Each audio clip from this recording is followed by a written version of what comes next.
Afternoon and a warm welcome to the Institute for Advanced Study. This is the 6th event of the lecture series Scholarly Correspondences among Orientalists during the early and late modern period as a historical source. I'm very happy to introduce today's speaker, Isolde Lehnert, who joins us today from Cairo, Egypt. Isolde Lehnert studied Egyptology, Near Eastern archaeology, and ethnology at the University of Heidelberg.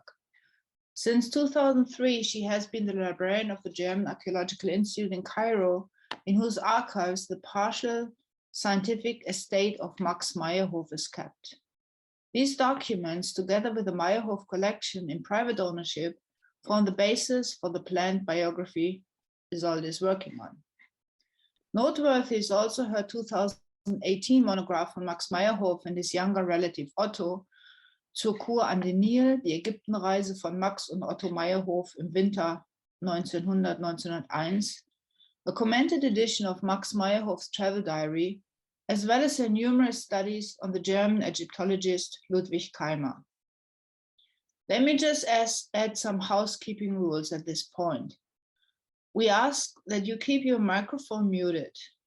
We will be using the chat function for questions and comments, and please feel free to add them during or at the end of the talk. And now, Dr. Lehnert, the floor is yours.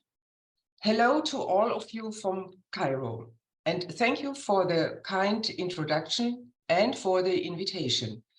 It is a great pleasure and honor to guide you today through the life of Max Meyerhof. He was born on 21st of March in Hildesheim as the only son of Albert Meyerhof, a textile merchant, and Lina Spiegelberg. Both parents belonged to widespread Jewish dynasties of foremost merchants and bankers, but also writers, artists, and scientists, as well as physicians. The family tree goes back to the middle of the 18th century. After the early death of Albert Meyerhof in 1876, the family moved to Hanover to be closer to Eduard Spiegelberg, the brother of Max's mother. Here, Max grew up with his two older sisters, Emma and Henriette.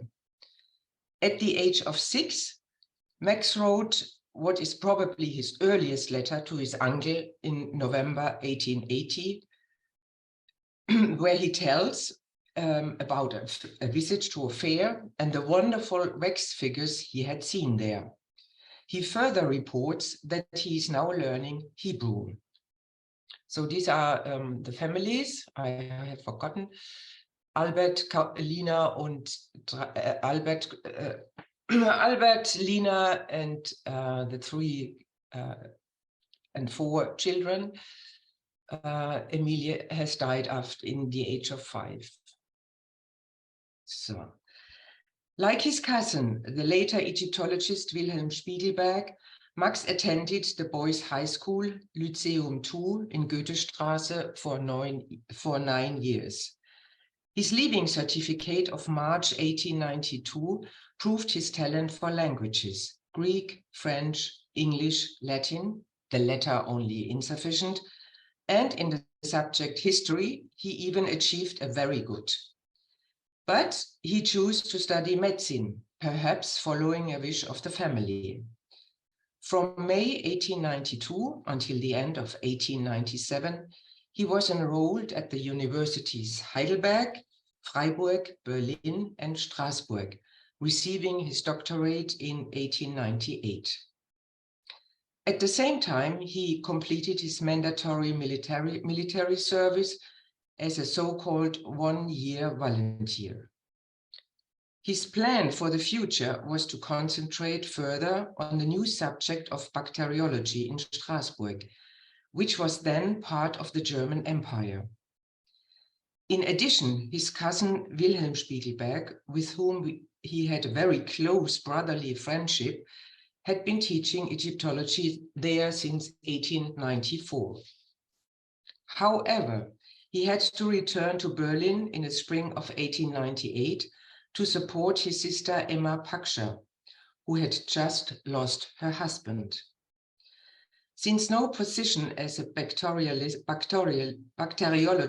was available in Berlin, he specialized in ophthalmology and interned in various renowned clinics.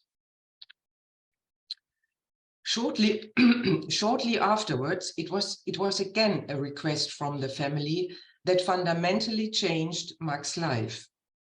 Otto Meyerhof, his second cousin, had suffered from kidney disease since his youth and needed a cure in Egypt's dry climate.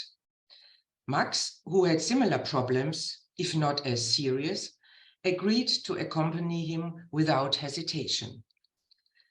They began their journey on November 18 in 1900, boarded the steamer Semiramis, pictured on the book cover, and stayed on the banks of the Nile for about 5 months.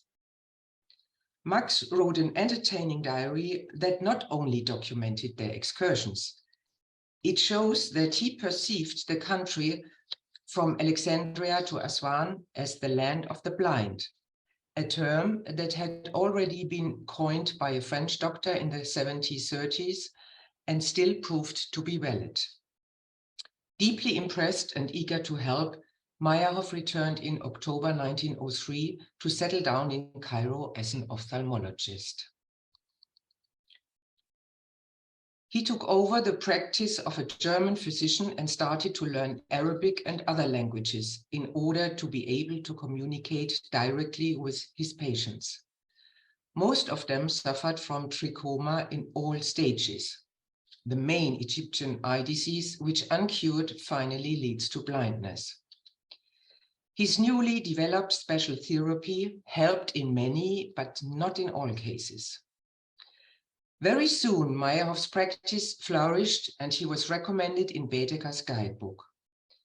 Until 1914, he had medicated during his consultation hours about 30,000 male and female patients, on average 8 per day.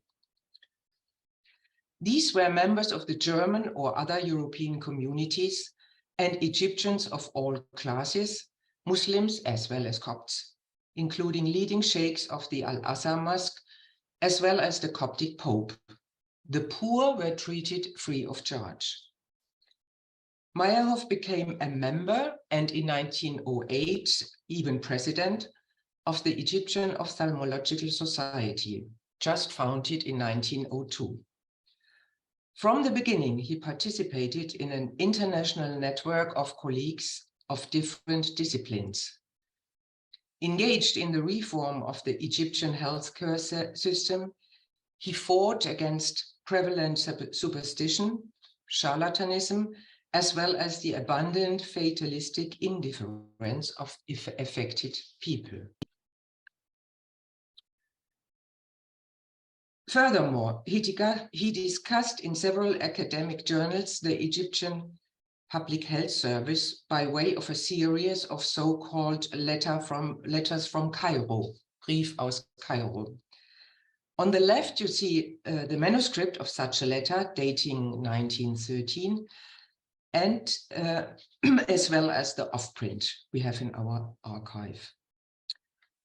Meyerhof was one of the initiators in the establishment of a polyclinic that treated poor patients free of charge.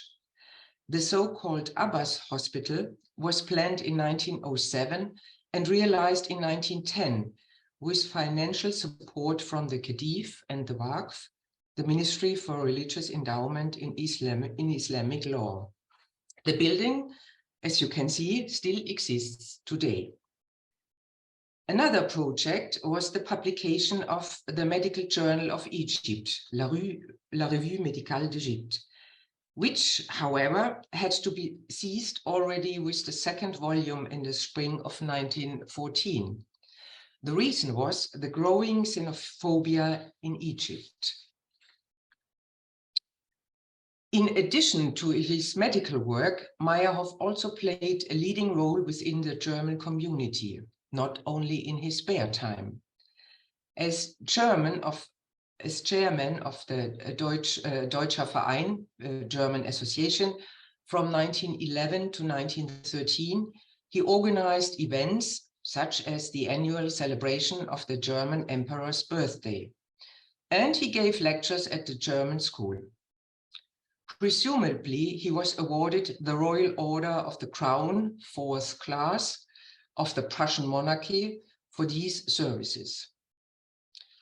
He also was considered to be a good storyteller and recorded anecdotes and experiences from his life and practice in his private booklet, Memories from the Orient, covering the years 1903 until 1943. In the years 1903 to 1908, he also met Paul Kahle, who was the pastor and principal of the German community while he was researching the history of Egyptian shadow puppet theater for his habilitation. At the very beginning of his sojourn in Egypt, Meyerhof met the classical archaeologist Otto Rubensohn, who regularly traveled to Egypt between 1901 and 1907 to supply the Egyptian Museum in Berlin with papyri, either from dealers or from his own excavations. The two bachelors became friends and had a lot of fun, as we can see here on the left. And we can read about it in Rubensohn's letters to the family, now kept in the Jewish Museum Berlin, and in Meyerhof's memories. Rubensohn's domicile in Cairo was a very busy house, with numerous guests making the rounds. A frequent visitor was Wilhelm Spiegelberg, here in May 1905 in Rubensohn's garden.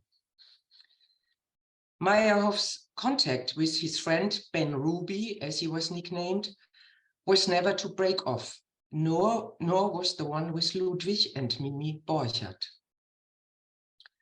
It was a warm friendship, even though they formally called each other by their last names, and the correspondence reveals a certain personal distance.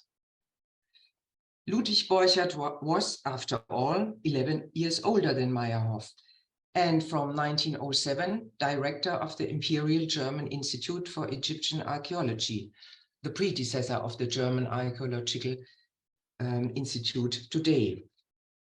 The correspondence kept in the Swiss Institute's archive in Cairo includes over 100 letters from 1906 to 1938, the year of Ludwig Borchardt's death, as well as some charming correspondence with Mimi. Many other Egyptologists were acquainted with Meyerhof. So, for example, Georg Steindorf, who updated the Egypt Baedeker with Meyerhof's local knowledge and sought his advice when buying carpets. Another one was the American George Andrew Reisner at the Harvard camp in Giza near the pyramids, whom Meyerhof later operated on his eyes. Through his patients, Meyerhof was often confronted with superstitious ideas or household remedies. On his forays through Cairo, he found evidence of a highly lively tradition rooted in the Middle Ages. Here, his old passion for history rose again. In 1905, he began to search for ancient manuscripts of Arab ophthalmologists. First, he went to the library of the Al-Azhar Mosque, but with meager results.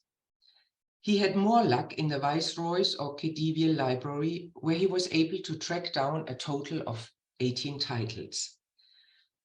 Frequent visits in the large manuscript collection of the Egyptian notable Ahmed Taimur Pasha were even more fruitful. The scholar had created one of the most exquisite private libraries of the Orient, covering all fields of knowledge, and included original manuscripts and photographs of such. Taimur's collection of 12,000 or 30,000, the numbers vary, proved to be a veritable treasure trove for Meyerhof.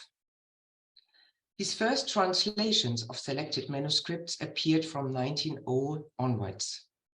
Co-author was Dr. Kurt Prüfer, a young polyglot Orientalist from Berlin. After a first stay in Egypt in the winter of 1903, he returned several times to do research for his doctoral thesis. Due to his phenomenal linguistic talent, particularly in Arabic, he was employed as a dragoman, that is, translator, at the German consulate in Cairo in February 1907. In addition, Meyerhof hired local Egyptian copyists, such as the scholar Abdelaziz Effendi Fahmi and somewhat later Mahmoud Sidki, as well as others.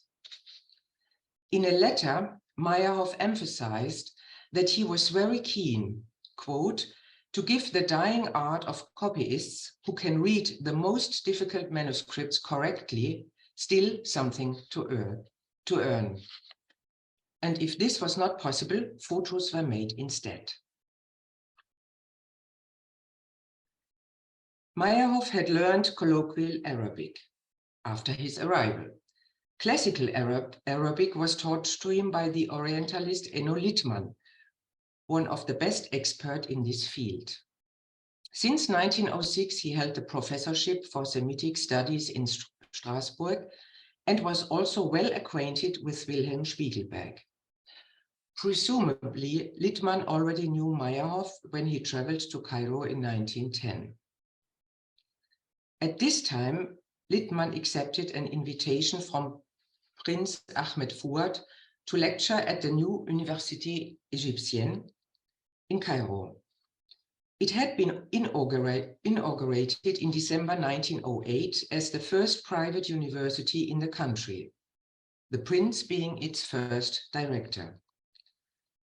Despite the fees to be paid, the innovative teaching concept attracted hundreds of young Egyptian men and women. Unfortunately, the women's section had to be closed after barely 2 years due to massive public protests. The time was not yet ripe for female students. One of the most prominent male students at the Egyptian university was Taha Hussein. He states in his autobiography, Al-Ayyam, The Days, that he had learned a lot from Littmann, who was, between 1910 and 1912, the only German scholar to lecture there. The correspondence between the two friends in the Littmann estate in Berlin includes 101 letters from the years 1911 to 1939. They discussed dubious readings, compared similar passages, added parallels, exchanged proofs, and obtained important literature for each other. They also talked about personal matters from their private and professional everyday life, open, direct, and cordially. In addition, the letters reflect current events, such as the hotly disputed appointment of a new director to the aforementioned Khedivial Library, which made headlines in the press for 2 years as the so-called Prüfer affair. Prüfer was to succeed director Bernhard Moritz, who had resigned in October 1911, but this was rejected by France and England for political reasons. Other candidates were proposed for the position, including Littmann, but he declined. In the end, the German Semitist Arthur Schade made the running, but only officiated for 9 months due to the war. This also marked the end of the 40-year-long era of the German involvement in the Egyptian National Library, which in the future would be solely in Egyptian hands. The disappointed Prüfer, who had hoped for an academic career, continued to work with Meyerhof until the end of 1913. He is no longer interested in Arabist matters at all, Meyerhof complained to Littmann. After the outbreak of war, he was assigned to various posts in the Middle East and hardly ever wrote to Meyerhof. So where we are? Yes. The Great War shook the whole world and changed everything. In August 1914, the majority of the nearly 2,000 German residents in Egypt were already on summer vacation. This was also the case for Meyerhof, who meanwhile had rented Prüfer's former flat in Borchards' southern villa. Both had departed on 20th July 1914 aboard the Reichspost steamer Göben to Germany. Max stayed with his mother in Hanover and was, like most Germans, initially carried away by the frenzy of war. Although he had been classified as permanently unfit for the field and garrison in 1906, he volunteered and worked as a doctor in the Israelite hospital, Reserve Lazaret number 1 in Hanover. But after the first poison gas attacks in Belgium in May 1915, Meyerhof's attitude towards the war changed completely because of the misery of the wounded soldiers he treated every day. On December 1916, he was officially recruited and served as a staff physician in the hospital in Hanover, Herrenhausen. Meyerhof's correspondence partner during the war were mainly Borchardt in Berlin and Littmann, to whom this field letter on the right is addressed. Another one was the Arabist Jean-Jacques Hess, who had got to know Meyerhof in Cairo years earlier. Hess was able to send mail and necessary funds to Egypt from neutral Switzerland. This money for Meyerhof's rent and 2 assistants saved the practice in Cairo from confiscation. Despite the strenuous medical work and the increasingly difficult conditions of everyday life, Meyerhof continued to publish during the war. Some libraries were still open, as this loan slip from June 1916 shows. His article on blindness in the Orient, which appeared in 1915-16, opened a whole series of publications that were not purely medical and whose elegiac introductions evoke a yearning mood. He continuously expanded his language skills, studied Persian from January 1914 on, and added Turkish 2 years later. And still later, he even mastered Syrian and Hindustani out of a dozen of languages. The result was a small volume on Persian Turkish mysticism, published in 1921, with a selection of short and characteristic poems, which were intended to explain the basic ideas of Sufism for lecture purposes. Meyerhof made the translations true to meaning and verse, while on night watch duty in the military hospital. Years later, he explained to a friend in a letter, "It was a recreation to me when I had seen a whole day long nothing than torn and dislimbed bodies, hunger, and every other form of human sufferings." The title of 3 essays, which appeared in 1917 in the feuilleton of several newspapers, also suggest that Meyerhof would have preferred to stay somewhere else than in Germany, namely with the saints and with the spirits of the Orient, surrounded by Oriental hospitality. The essays were byproducts of his contributions to the folk healing beliefs of today's Egyptians, in which Meyerhof traced back superstitious ideas using books of early travelers. Another topic were drugs and plants, which were used as medicinal or stimulant substances. An early example is his essay, The Hemp or Hashish as a Stimulant of the Orientalists. In 1918, Meyerhof published his study on the Bazaar of drugs and fragrances in Cairo, a book which is still considered a standard work today. His correspondence shows that he had consulted friends long ago in advance, such as Jean-Jacques Hess, the pharmacologist Oskar Dinkler, to check the more than 600 plant names on the list of goods, and Georg Schweinfurt as botanist. So, between 1914 and 1923, Meyerhof published an astonishing total of 53 articles, half of which dealt with medical history topics, a trend that would continue after his return to Egypt. And this happened at Christmas 1922, when Meyerhof disembarked in Alexandria as the first German with an unlimited entry visa. The fact that he was allowed to enter Egypt before the lifting of martial law in July 1923 was due to his high pre-war reputation of being able to heal the blind, and thanks to his international network of friends and colleagues. Incidentally, earlier in December 1922, his cousin Otto Meyerhof was also the first German to receive the Nobel Prize in biochemistry after World War I.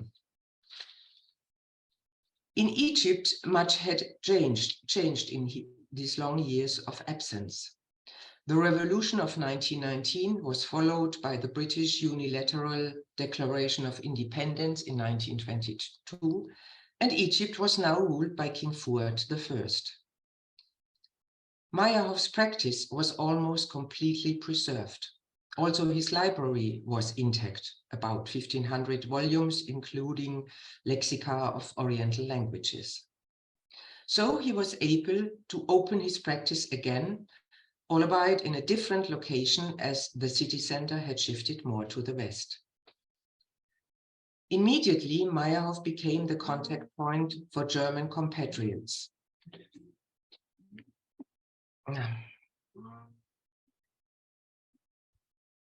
Immediately, Meyerhof became the contact point of German compatriots, former residents or doctors who were looking for a new professional future at the banks on the Nile.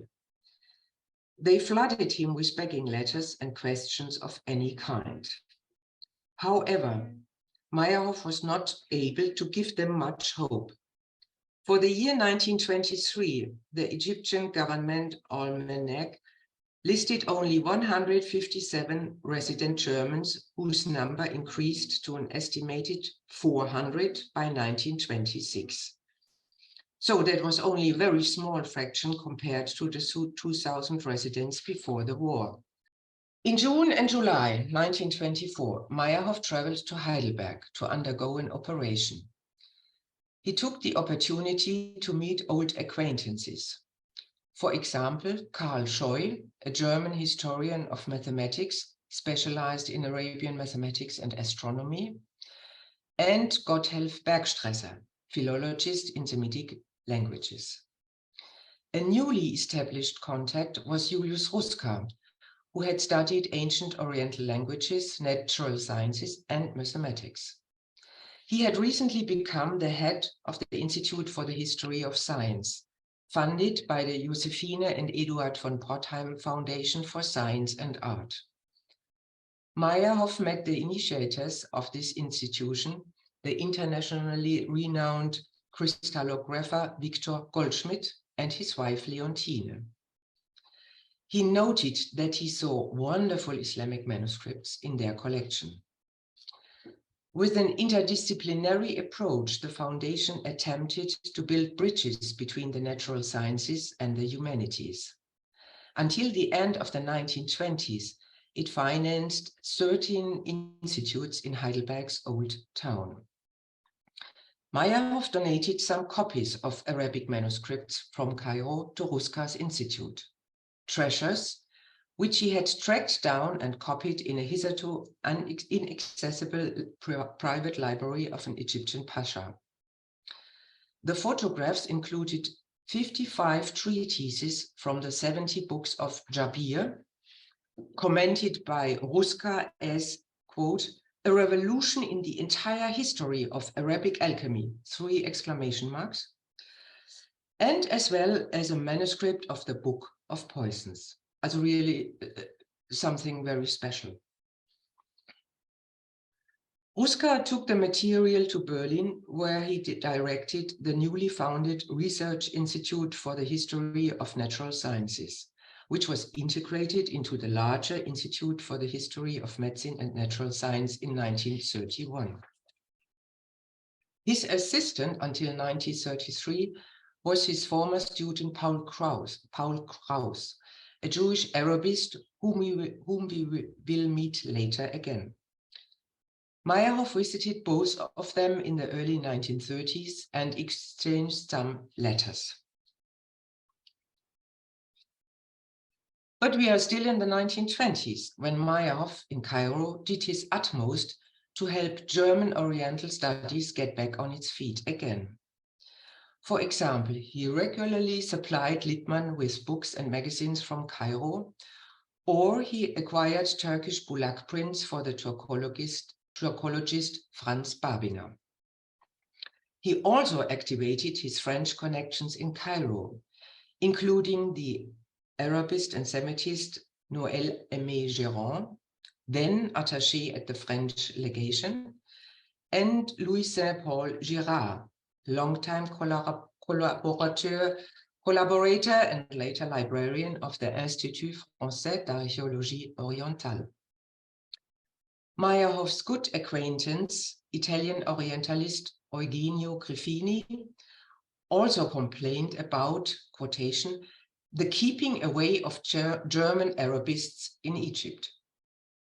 He was able to bring the problems to King Fuad's attention, thanks to his position as royal court librarian and secretary. Meyerhof's contact with the royal family was still limited to Queen Nasli and her children, whom he occasionally treated medically. Meyerhof continued to pull out all the stops to clear a path to Cairo for German scholars, in particular when the Egyptian government intended to revive the private university which had fallen into oblivion.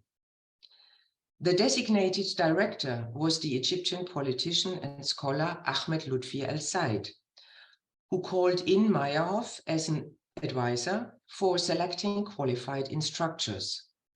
This is how Littmann was able to return in 1929. Meyerhof also became a central figure for the German consulate in the diplomatic dispatch between Cairo and Berlin.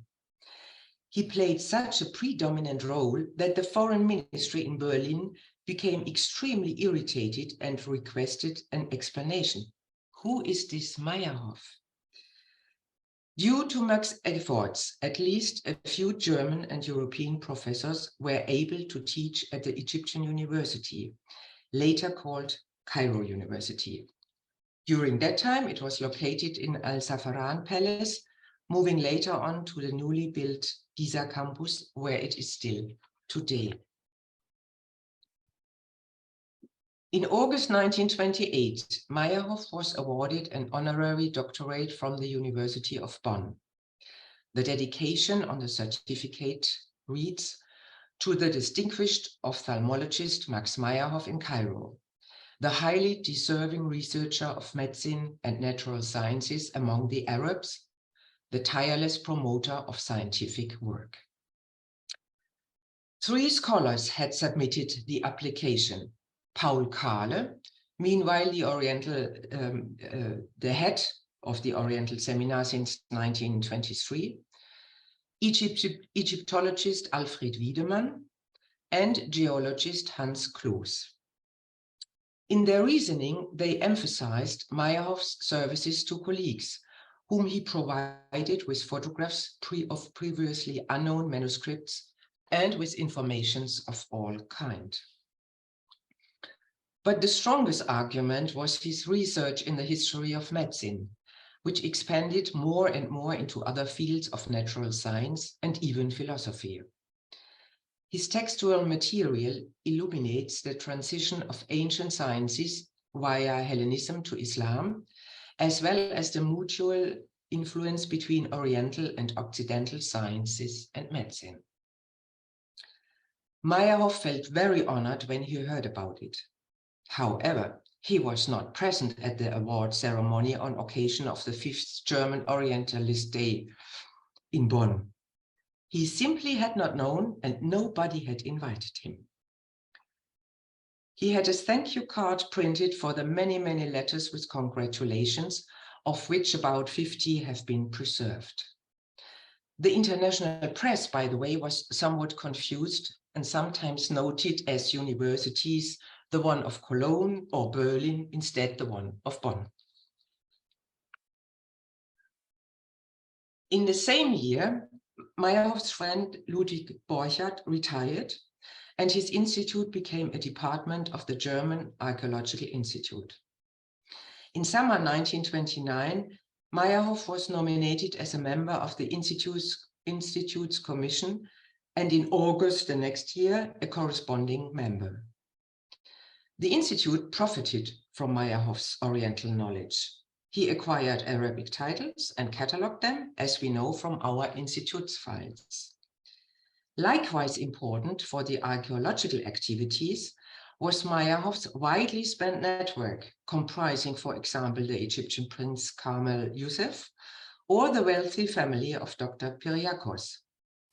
They were very interested in archaeology, and their local knowledge and equipment was very useful for the German Archaeological Institute, which could only conduct surveys under the ongoing economic crisis in those days. In 1932, Meyerhof also proposed a DAI fellowship for Paul Kraus, which was probably not approved.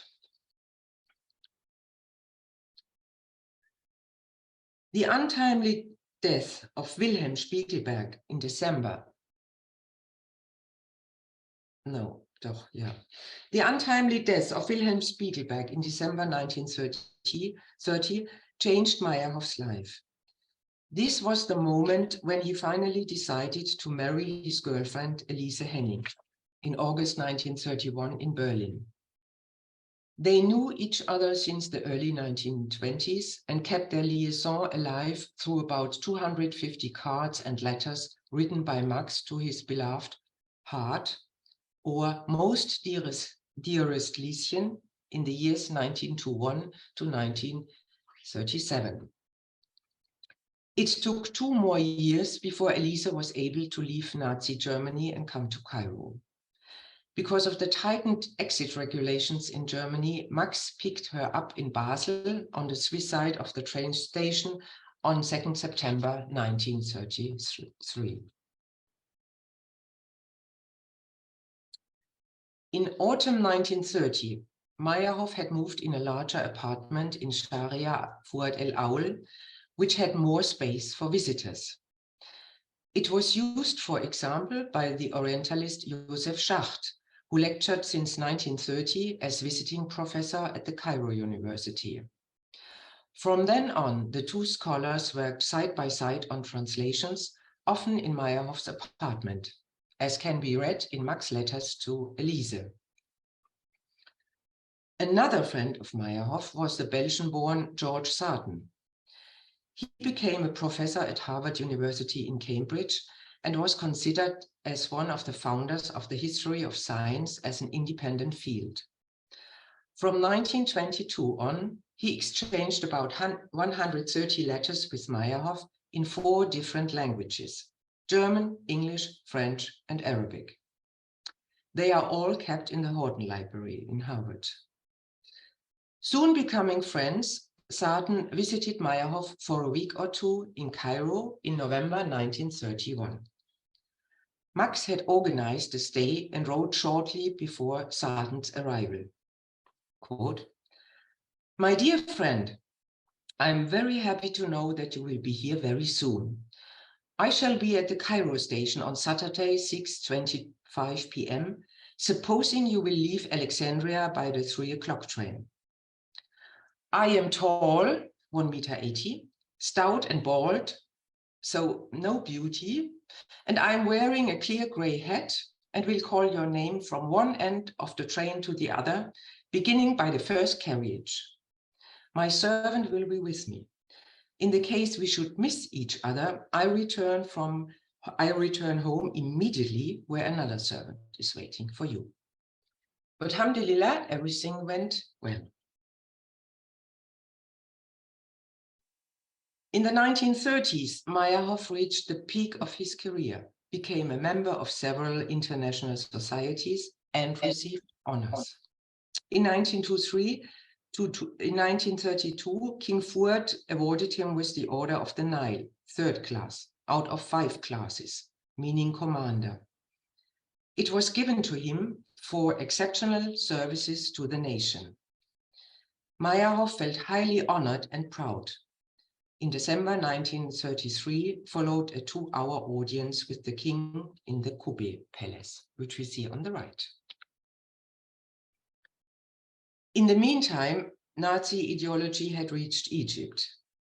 A deep split divided the German communities in Cairo and in Alexandria, as most of the Germans joined a new political party. After the Nazis took power in January 1933, Meyerhof reacted.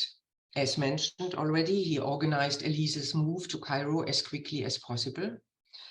He more or less withdrew from the public eye, and he excluded Nazis from treatment in his practice. Since March, the NSDAP's anti-Semitic party program caused unrest and protest among the Jewish population of Egypt. In Cairo and other cities, thousands took part in mass rallies. The Nazi law for the restoration of the professional civil service of April 7, 1933, triggered the first wave of immigration of Jewish intellectuals in the civil service in Germany, especially from the medical field. Until July, Meyerhof had answered more than 600 letters of request for employment in Egypt. Furthermore, he had attended many meetings of several Jewish aid and rescue committees, with dismal results.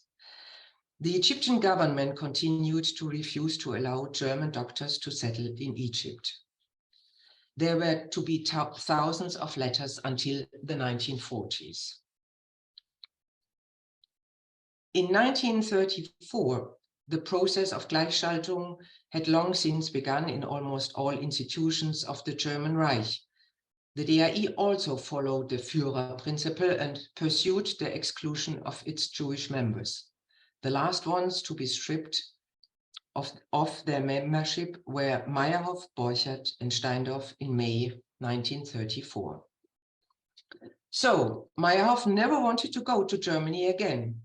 He told Elise that he could not bring himself to set foot in a country where even the good Lord must now join the NSDAP in order to be treated well. However, in August 1934, he had to take a 3-week cure in a special clinic in Germany. The clinic was housed in Schloss Horneck in Hildesheim near Heilbronn on the river Neckar, where his closest relatives lived. You see his sister Emma Pakscher, her daughter Alice with her Protestant husband Hans Pfleiderer, who as a district court director was able to protect the family for a few years, and their sons Helmut and Gerhard.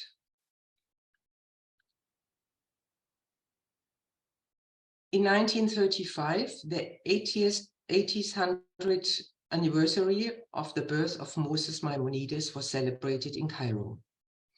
Since the 1920s, Meyerhof felt attracted by the personality of this great Jewish scholar who had worked in Cairo as physician, student of natural science, and philosopher. According to one of Meyerhof's friends, it was a kind of spiritual affinity. Already in 1926, Meyerhof had joined the Society of Jewish Historical Studies in Egypt, which was founded shortly before by leading intellectuals and businessmen. Meyerhof lectured there on Jewish Arab physicians and hoped to raise funds for the publication of Maimonides' complete works by 1935. This is a duty of honor for our time, as Meyerhof said. But all the efforts were in vain. Now he was occupied with the preparations for the festivities, which, after a religious and secular ceremony, had their official climax on 1st of April 1935 at the Royal Opera House. The press gave great attention to the event and reported on Meyerhof's lecture on Maimonides' manuscript Explanation of Drug Names. He had been working on this difficult text already since 1932 and was finally able to publish it in 1940. As he pointed out several times, he considered the edition of Maimonides' medical writings as to be the job of his life. 2 years later, in January 1937, he also participated in the commemoration of the anniversary of Maimonides' death, held at Cairo's Maimonides synagogue in the old Jewish quarter Haret el-Yahud.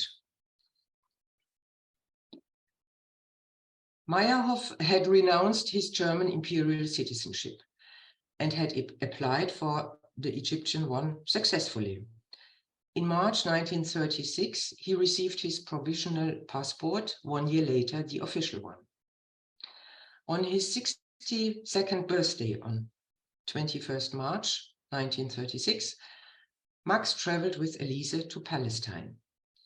In Jerusalem, he gave 3 lectures on the history of science among the Arabs and on Jewish physicians. One of them was given at the Hebrew University. The couple then went to Tel Aviv and Haifa and visited the new colonies where some of his cousins had settled after emigration in the beginning of the 1930s. One of them was the former banker Otto Federlein, who had emigrated to Rishon LeZion in 1933. He had known Max since his school days in Hanover and wrote a short biographical sketch about him. It was during the summer vacation of 1937. Meyerhof saw his family for the last time, not in Germany, but in Vienna and Marienbad. Afterwards, he traveled to the International Congress of the History of Sciences in Prague. In mid-July 1939, the Meyerhofs set off again to Europe. While Elise stayed in Germany, Max headed to London and Manchester to his cousin George Spiegelberg, and then to Paris. War was already in the air.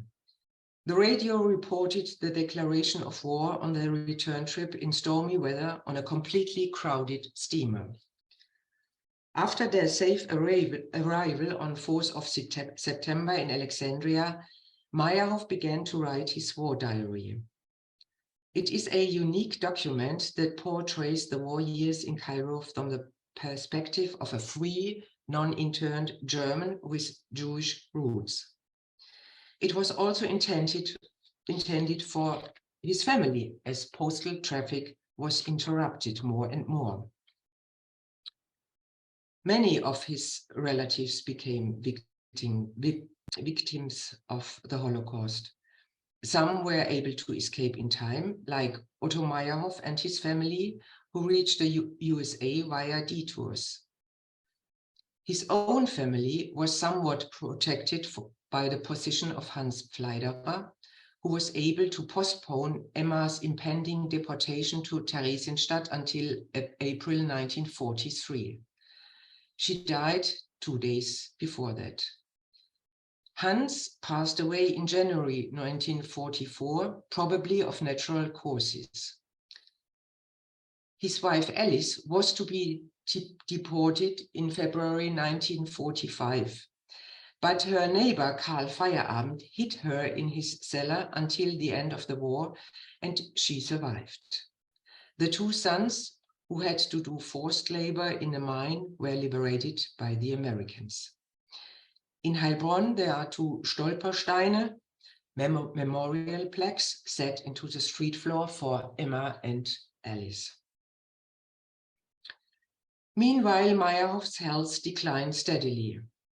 He suffered from heart and kidney problems and diabetes.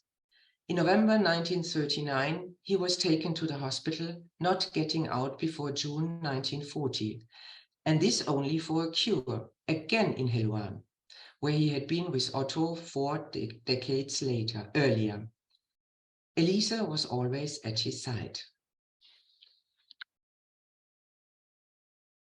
In December 1940, the Meyerhofs moved to a new flat on the 7th floor of a modern skyscraper in Sharia Sharif in downtown. The 5 rooms could be heated properly, and the balcony was huge enough for Elise to take care of her plants, the canary birds, and the cats. One of her Siamese cats even travels to the front as mascot of a British regiment. Max received patients whenever he felt well enough. He kept a detailed medical diary of his own diseases, which had worsened since 1924 and now dominated his life. After moving to the smaller apartment, Meyerhof had to store 95% of his books in the warehouse of a department store. According to his own words, the library consisted of 8,000 volumes and several thousand offprints. His book inventories were classified in 9 groups. As you can see on the right, the letter M stands for the history of medicine and natural sciences, then followed by a number. Some books contain his shelf mark and his name stamp. Others are decorated with one of the 2 book plates. Max intended to sell the library, also to provide Elise with financial security in the case of his death. So at the end of 1942, he sold parts of his library to the Farouk University in Alexandria, which is attested by 2 invoices in Meyerhof's private collection. Meyerhof donated some of his books to his friend Ludwig Keimer, who had settled in Cairo as an Egyptologist in the late 1920s. Over the years, Keimer compiled one of the largest libraries on Egypt at the time. Even after Meyerhof's death, he took care of the sale of Meyerhof's collection. Unfortunately, no precise records exist as to which books were actually sold and which remained with Keimer. Thus, a part of Meyerhof's scientific estate was transferred to the German Archaeology Institute Cairo, which acquired Keimer's library as well as his extensive reference material in 1957. A look into the Keimer archive here with us shows at left the signature group Keimer May. This means Meyerhof's own publications, some 300 in numbers. Sometimes as offprints, manuscripts or typescripts, including 2 diaries and further material. They are in a very good condition, as Meyerhof had them bound in blue in February 1933 as a letter to Elise reveals. The works of other authors, about 600 titles that you see in the middle, are arranged according to subject groups. Because they deal mainly with natural science, medical topics, as well as the history of science, one can assume that they come from Meyerhof. This is certainly the case with the Canon of Medicine by Avicenna, printed in 1562, a book which Keimer considered his most valuable book. It weighs 6 kilograms and contains a letter from Meyerhof about the extraordinary provenance and purchase history of this volume. On his 70th birthday, Meyerhof was honored by the Hebrew University of Jerusalem with a bibliography. For years, he had supported the School of Oriental Studies there with books and his own publications. Compiled by Uri Ben-Horin, the bibliography counts 296 or 98 numbers sorted chronologically from 1898 until 1943. Two more bibliographies followed after his death. In 1946, Claudius Francis Meyer, a medicine historian in the United States at the National Library of Medicine, published a commented bibliography of 262 titles and added a biographical sketch. In 1950, a third bibliography of 330 titles appeared based on Meyerhof's own contributions 10 years before. Compiled by his friend Josef Schacht, it was published in volume 9 of Sarton's journal Osiris. Originally intended as a jubilee volume for Meyerhof in the year 1940-41, it became, due to financial problems during the war, a memorial volume. In October 1944, Meyerhof got disturbing news about the death of Paul Krauss. We have heard the name, who took his own life at the age of 40. It was an irreplaceable loss and nobody knew the reasons. Meyerhof had known him since Berlin 1929 as assistant of Ruska. And finally, Meyerhof had brought him to the Cairo University in 1936. Two joint works were in progress and quite a few books were housed at Krauss. I quote, "Now everything is sealed by the Egyptian government, and I hope that I can get my property back through the Czech legation. I do not yet know with whom I can finish the interrupted work." That's a quote from Meyerhof's entry from 17th October. In Meyerhof's very last entry, dated 1st April 1945, he notes that he has gotten back most of the 150 books and might sell them to Cairo University. The last years in the 1940s were marked by long sufferings during which Meyerhof lost a leg, but neither his courage nor his strong will to work.